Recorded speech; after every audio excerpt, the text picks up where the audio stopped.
talk a lot about equality in the classroom, but now there's a new proposal on the table to make sure all students have access to the same resources. John Henry has that story.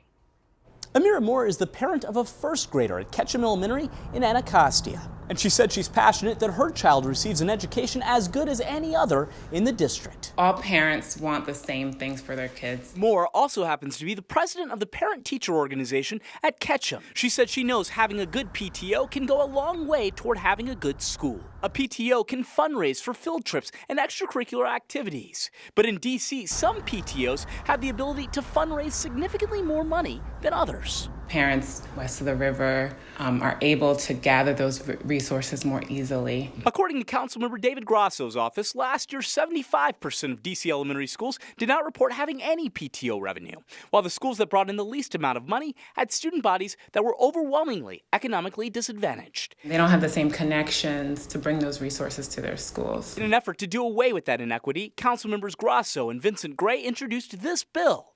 It says after a PTO expends more than $10,000 in a year, it will be charged an equity fee of 10 cents for every additional dollar it spends.